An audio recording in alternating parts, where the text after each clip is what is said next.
एमसीसीसँग नेपालले गरेको सम्झौता जो 14 सेप्टेम्बर 2017 मा गरिएको थियो त्यो सम्झौता, त्यो सम्झौताले हामीलाई पर्न सक्ने नकारात्मक जे कुराहरू छन् त्यसका बारेमा हामी सबभन्दा बढ्ता सचेत भएका नेपालको राष्ट्रिय हितको पक्षमा छ कि छैन, यी कुरा नै यसका महत्त्वपूर्ण पक्ष हो। त्यसैले यसलाई हामीले यो सम्झौता कस्तो हो के हो भन्ने कुराहरू बारेमा धेरै लगातार 2 वर्ष हो हामीले यसको बारेमा बोलिसकेका छौँ। फेरि पनि म यहाँहरूसँग अत्यन्तै संक्षिप्तमा मेरो आफ्नै बाध्यताले पनि अत्यन्तै संक्षिप्तमा के भन्छु भने पहिलो कुरो यो सम्झौता होइन भन्छु। सम्झौतामा बाइलेटरल, ट्राइलेटरल, मल्टिलेटरल अब्लिगेसन भन्छन्।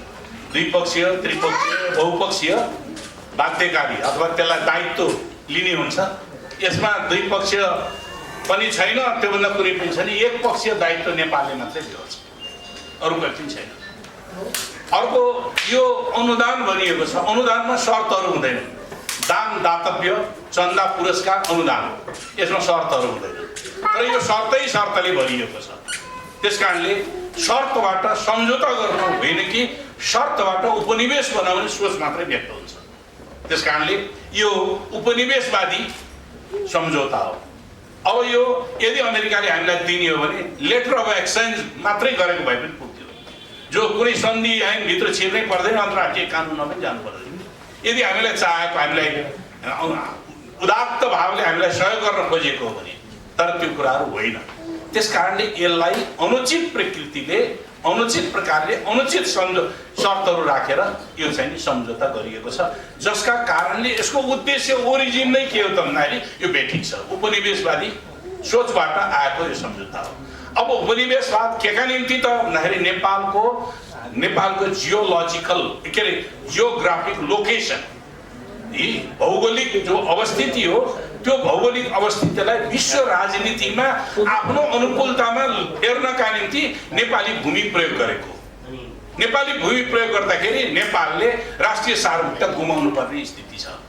अब नेपाली भूमि प्रयोग गरेको सन्दर्भमा एउटा मात्रै भनिदिन्छु, दक्षिण पूर्वी एसियामा एम्बेसी, अमेरिकाका एम्बेसीहरू छन्। दक्षिण पूर्वी एसियाका कुनै पनि मुलुकभन्दा सबभन्दा सोफिस्टिकेटेड एम्बेसी नेपालमा बनेको छ। भारतमा छैन, 3 करोड पपुलेसन छैन, तर सबभन्दा सोफिस्टिकेटेड एम्बेसी किन यहाँ बन्नु पर्छ? के औचित्यता छ? के अमेरिकनहरूले माया गरेर नेपाललाई गरेर हो? होइन। म एकचोटि फ्ल्यासब्याक तपाईँलाई 2031 सालमा जान्छु। 31 सालमा खम्बा विद्रोह भएको थियो, मुस्ताङलाई बेस बनाएर हुन्छ। नेसनालिटी के लेखा भन्छ? तिब्बतियन नेसनालिटी लेखा भन्नुहुन्छ। हामी तिब्बतियन नेसनालिटी चीनलाई हामीले चाहिँ नि मुख्य चीनलाई नै एक चीन नीति हामीले लिएका छौँ। त्यसकारणले हाम्रो फरेन पोलिसीको एगेन्स्टमा हुन्छ। यो प्रेसर लगातार भइरहेको छ।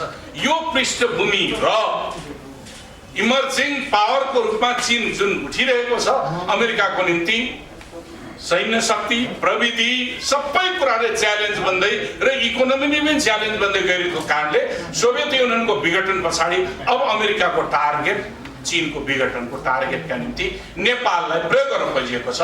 र चीनको वरिपरि 14वटा राष्ट्रहरू छन्। 14वटा राष्ट्रहरू मध्ये कमजोर कडीको रूपमा नेपाललाई प्रयोग गर्न खोजिएको छ। अरू राष्ट्रबाट कतैपट्टिबाट अमेरिकाले एक्सेस पाएन चीनको विरुद्धमा गतिविधि गर्नका निम्ति, चीनलाई विखण्डनको दिशामा लैजानका निम्ति कुनै ठाउँबाट पनि एक्सेस पाएन, जसको कारणले गर्दाखेरि कमजोर कडीका रूपमा रहेको नेपाललाई उनीहरूले प्रयोग गर्न खोजिरहेको छ। अहिले साउथ चाइना सीमा उनीहरूले सेना क्वाड्रिलेटरल सेक्युरिटी डायलग भन्ने एउटा संस्था बनेको छ, 2007 मा बनेको थियो। अस्ट्रेलिया, इन्डिया, जापान र अमेरिका यी 4वटाको त्यो क्वाडको अस्ति भर्खरको केही समय अगाडिको एउटा बैठकले के भनेको छ भने चीनको दक्षिण पूर्वी एसियामा प्रभाव बढ्न थाल्यो, त्यस कारणले त्यसको प्रभावको विरुद्धमा सैन्य गतिविधि, कुनै पनि गतिविधिबाट त्यसलाई रोक्नु पर्दछ भनेर उनीहरूले रिजोल्युसनै पास गरिसकेका छन्। त्यसकारणले हाम्रो राष्ट्रिय सार्वभौमिकता चीनको बारेमा हामीले बोलिदिनु पर्ने, लेखिदिनु पर्ने, भनिदिनु पर्ने जरुरत छैन। चीनले आफ्नो सेक्युरिटी आफै गर्छ, तर चीनको विरुद्धको गतिविधि गर्ने नाममा हाम्रो देशको राष्ट्रिय सार्वभौमिकता, अखण्डता, स्वाभिमानलाई उनीहरूले समाप्त पार्नका निम्ति यो योजना अन्तर्गत समग्र रूपमा यो योजना अन्तर एमसीसीसँग गरिएको सम्झौता हो। नेपालको हितका निम्ति होइन, नेपालको माया लागेर हितका निम्ति होइन। किन हितका निम्ति होइन? जुन शर्तहरू राखिएका छन् त्यो शर्तहरूले नेपालको हित गर्दैन। म तपाईहरुलाई एक दुईटा कुराहरू मात्रै भन्न चाहन्छु। यो सम्झौता 4 प्रकारको देशहरूमा उल्लेख गर्ने गरेको, 4 प्रकारका देशहरू। एउटा अमेरिकी एलायन्समा भएका, नाटो, अहिले आएर Indo Pacific strategy IPS, quad, यी मुलुकहरूसँगको उनीहरूको छ एक पहिलो क्याटेगोरी। दोस्रो स्ट्रेटेजिक लोकेसनमा भएका मुलुकहरू, सामरिक महत्त्वका मुलुकहरू, तिनीहरूलाई इजिप्ट, इजरायल, इन्डोनेसिया, फिलिपिन्स, यी यस्ता मुलुकहरू जो अमेरिकाको ग्लोबल पोलिटिक्सको निम्ति सैन्य शक्ति प्रयोग गर्नका निम्ति एक्सेस हुन्छ, यी हवाई मार्ग, जलमार्ग र भूमार्गको निम्ति एक्सेस प्रयोग गर्नुपर्ने छ, ती मुलुकहरूका निम्ति प्रयोग गर्ने उनीहरूले अनुदान दिने यस्तो प्रकारको। तेस्रो द्वन्द्वोत्तर मुलुकहरू, आन्तरिक वा बाह्य कारणले द्वन्द्वमा फँसेका मुलुकहरू, जब द्वन्द्वबाट भयभीत लिन्छन् ती मुलुकहरूलाई आफ्नो एलायन्समा ल्याउनका निम्ति उनीहरूले यो प्रस्ताव लैजाने गरेका छन्। तेस्रो संसारका गरिब, चौथो संसारका गरिब मुलुकहरू, यसरी गर्ने गरिएको छ। यो इन्डो पेसिफिक यो चाहिँ एमसीसी अन्तर्गतको पहिलो सम्झौता नै मेडागास्करमा सन् 2005 मा गरिएको थियो। अहिले अब 13 लाख हेक्टर जमिन कोरियन कम्पनी, 13 लाख हेक्टर जमिन कोरियन कम्पनीलाई र 8 लाख हेक्टर जमिन इन्डियन कम्पनीलाई दिएको थियो। त्यो बारेमा मैले अलिकति भन्छु। यो त्यसकारणले अब यो अनि अर्को थ्रेसहोल्ड भन्छ, यो सहायता दिनका निम्ति उसले थ्रेसहोल्ड भन्छ। थ्रेसहोल्डमा सामान्यतया 2/3 थ्रेसहोल्ड मिट गर्यो भने त्यस्तो सहायता दिने प्रचलन हुन्छ। नेपालको निम्ति अगाडि सारीका थ्रेसहोल्ड 20 वटा छन्। 20 वटा थ्रेसहोल्डले 8 वटा मात्रै पुरा भएको छ, अरू पुरा भएको छैन। अब अर्को यो हामीलाई दिने भनेको दुईटा जुन सहायता छन्, दुईटा कम्पोनेन्ट छन्। एउटा ट्रान्समिसन लाइन 400 किलोभोल्टको ट्रान्समिसन लाइन र एउटा बाटो विस्तार। बाटो पहिले 5 वटा बाटो भनेको थियो, अब 5 वटा बाटो क्यान्सल गरेर इस्ट वेस्ट हाइवेमा चन्द्रौटादेखि शिवखोलासम्मको 100 किलोमिटर बाटोलाई एक्सपान्ड गर्ने भनिएको छ। अब यो के हो नि त, प्रायोरिटी के हो नि त? त्यसरी हाम्रो प्रायोरिटी हो, हामी डिमान्ड गरे हो। उनीहरू भन्छन् बारम्बार हामीले होइन। सन् 2012बाट एउटा सर्वे भएको छ नेपालमा, नेपालको डेभलपमेन्टल हर्डलहरू के हुन् भन्ने स्टडी गर्नका निम्ति एउटा नेपाल ग्रोथ डायग्नोस्टिक भन्ने एउटा छ नि, त्यो चाहिँ नि सर्वे, जसमध्ये 10 जना नेपाल सरकार अर्थ मन्त्रालय लियाजो मिनिस्ट्री भनेर चिरञ्जीवी चाहिँ के खनाल के चिरञ्जीवी नेपालकी नेतृत्वमा त्यसको लिड एजेन्सीको रूपमा त्यसले लिड गरेर त्यो चाहिँ नि सन् 2014 मा नेपाल ग्रोथ डायग्नोस्टिक भनेर एउटा यत्रो रिपोर्ट निक्लिएको छ हो। त्यसले फाइन्डिङ गरेको छ, त्यसका फाइन्डिङहरू ठिक छन्। त्यसले नेपालमा के हर्डल क्रिएट गर्यो त विकासको निम्ति भनेको फाइन्डिङ ठिक छ, तर डिमान्ड गरेर जुन 2वटा प्रोजेक्टहरू भनेर भनिएको छ त्यो कुराहरू कसले भने त्योभित्रबाट डिमान्ड गर्न लगाइएको छ। नेपालका तथा स्वनाम धन्य विज्ञ भन्नेहरू तिनीहरूलाई लगाइएको छ। इन्फ्रास्ट्रक्चर डेभलपमेन्ट सम्बन्धमा विज्ञ त यहाँ हाम्रो सूर्यराजी हुनुहुन्छ, त्यसको उहाँको प्राज्ञ हो, त्यसको प्रोफेसर हो उहाँ। के त्यसको निम्ति कसरी गर्नुपर्दछ भन्ने कुराहरूको भाग्य हो। उनीहरूले फाइन्डिङ गरेका राजनैतिक अस्थिरता, अस्थिर सरकार, नीति कार्यान्वयन अनिश्चितता, श्रम नियमन, सेना ऐनमा जडता, कानुनी जटिलता, खराब सडक र महँगो ढुवानी, विद्युत आपूर्तिको transmission, high voltage transmission line नभएको, अन्तिममा भन्छ करप्सन, भ्रष्टाचार। अब भ्रष्टाचारको र्याङ्किङमा के छ, 170 वटा राष्ट्रमध्ये नेपाल 139औं र्याङ्कमा छ। अनि यो स्थितिमा जब उनीहरू पहिलो कुरोले के भन्छ भन्दाखेरि हामीले राजनैतिक रूपमा बहुलवादलाई समर्थन गर्नुपर्छ, प्लुरालिज्म, मार्क्सवाद विपरीत कुरा हो। कम्युनिस्टहरूले त मान्दैनन् त्यो कुरा, प्लुरालिज्म कम्युनिस्टहरूले मान्दैनन्, बहुलवादलाई अर्थात् संसारभरमा भएका सबै चिन्तन प्रणाली र अस्तित्वलाई सार्वभौममा स्वीकार गर्नुपर्छ। त्यसो भने वर्ग र वर्गसमस्या कुरा आउँदैन, सामन्तवादको विरोध गर्ने कुरा आउँदैन, सैन्यवादको विरोध गर्ने कुरा आउँदैन, साम्राज्यवादको विरोध गर्नुपर्ने कुरा आउँदैन, के पनि कुरा जे छ त्यही कुरालाई मान्ने भनेपछि यो के हो भने पुँजीवादीहरूको एउटा फिलोसफिकल चाहिँ कुरा हो। त्यस्तै गरिकन उसले के भन्छ, अब निजी सम्पत्तिको रक्षा गर्न अनिवार्य रक्षा, त्यहाँ निजी सम्पत्ति अतिक्रमण हुन सक्दैन।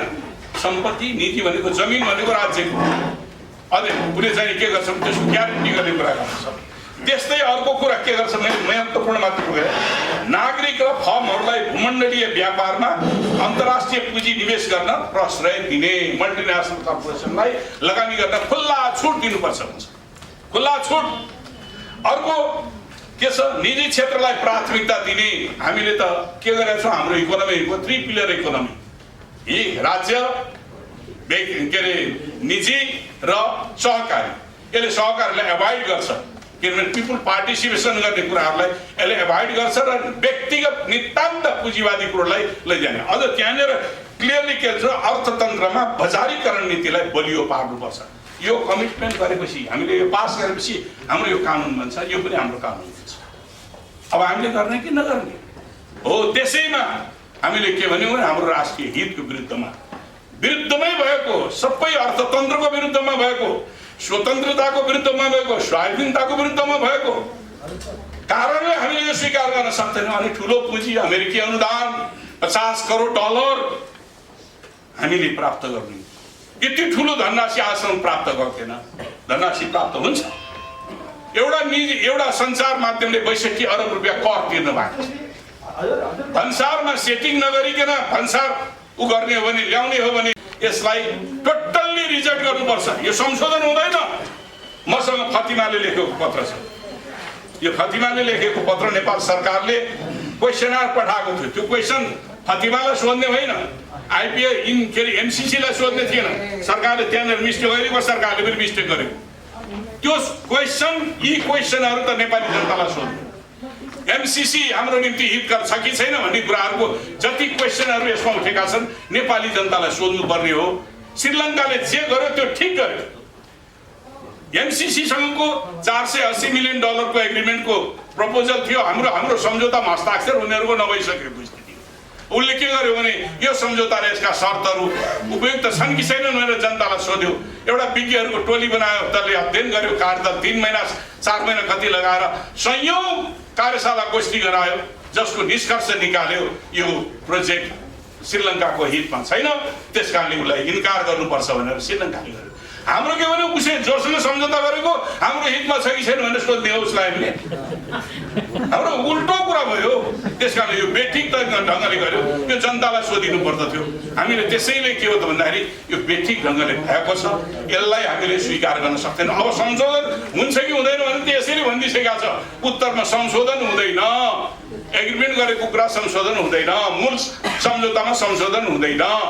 अब संशोधनै हुँदैन भनेर हामीले पार्लियामेन्टले संशोधन गर्ने, संकल्प प्रस्ताव राख्ने, यी वाहियात कुरा हुन्, जनतालाई ठग्ने कुराहरू हुन जान्छन्। त्यसैले संशोधन पनि हुँदैन।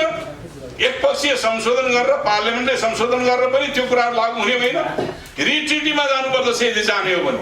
रिट्रिटी अहिले हाम्रो आवश्यकता हो कि होइन, यो प्रोजेक्ट हाम्रो आवश्यकता हो कि होइन भन्ने प्रश्न पनि गम्भीर छ। त्यसकारणले मलाई के लाग्दैन भने मैले यो ट्रान्समिसन लाइनको अहिले जुन लप्सेफेदीदेखि लिएर बुटवल र बोर्डरसम्म बनाउने 306.5 किलोमिटरको डबल सर्किटको ट्रान्समिसन लाइन, इन्डियालाई बिजुली बेच्ने भनेर बनाउनु खोजिएको ट्रान्समिसन लाइनको आजसम्म मैले औचित्यता देखाएको छैन। म यही क्षेत्रमा क्रियाशील छु, तर मैले यसको औचित्यता देखाएको छैन। हामीले त पूर्व पश्चिम राजमार्गको जुन क्षमता हो, वृद्ध पूर्व पश्चिम राजमार्ग आधारित गरेको नेसनल ग्रिडको क्षमता वृद्धि गर्न लागिरहेका छौँ। 400 किलो 132बाट 400 किलोभोल्टको बनाउन थालिरहेका छौँ।